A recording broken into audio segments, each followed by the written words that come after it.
Baru-baru ini dunia maya dihebohkan dengan potongan ceramah salah seorang ustadzah yang hanya bercerita tentang kasus KDRT.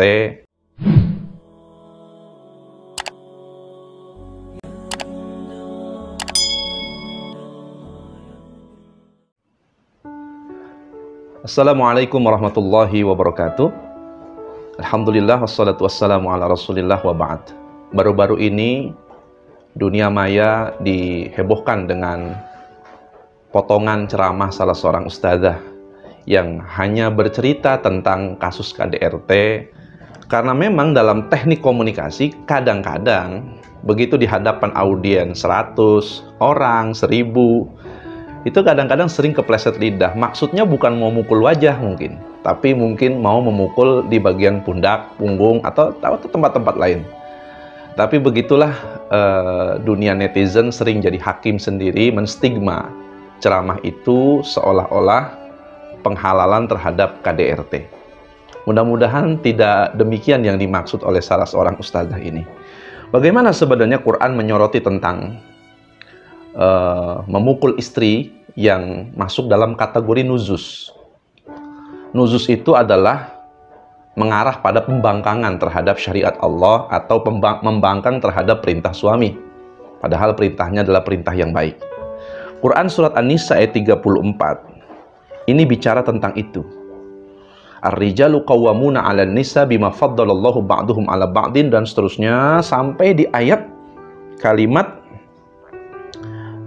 wallati takhafuna nusuzahunna fafi'uzzuhunna wahjuruhunna fil madaji wadribuhunna. Jadi perintah wadribuhunna ini memukul.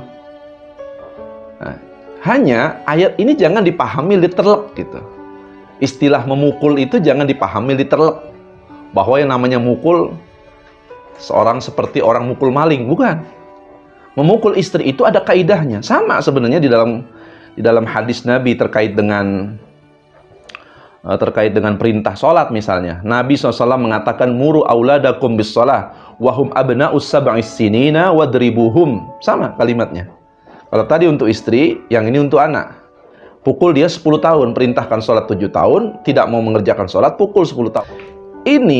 Dalil ini jangan dijadikan dalil untuk memberikan informasi bahwa seolah-olah agama Islam melegalkan kekerasan, baik itu kepada istri maupun kepada anak. Bukan. Memukul itu di dalam istilah itu penjelasan para ulama tentang apa yang disebut dengan wadribuhunna itu. Misalnya saja kasusnya Ibunda Aisyah. Ini kalau kita terjemahkan kasusnya Ibunda Aisyah, itu kita lihat bagaimana Aisyah ketika mulai curiga terhadap perilaku Nabi SAW di malam hari, yang keluar di malam hari tanpa izin Ibunda Aisyah, diikuti sampai Nabi marah. Sampai kemudian ekspresi Nabi dituangkan dalam bentuk pukulan.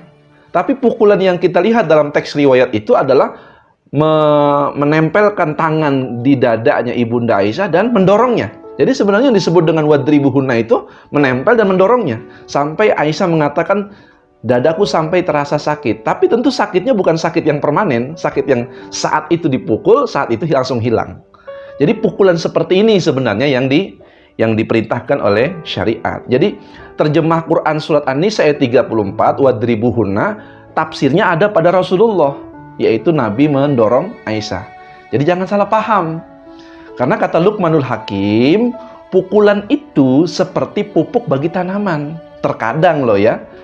Tapi di dalam teks ayat ini wadribuhunna itu diletakkan paling akhir, artinya adalah opsi terakhir. Kalau semua cara tidak bisa dilakukan, maka cara memukul itulah yang mesti digunakan.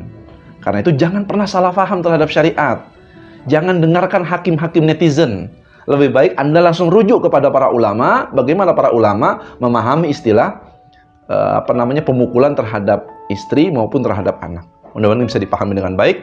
Kurang lebihnya mohon maaf. Assalamualaikum warahmatullahi wabarakatuh.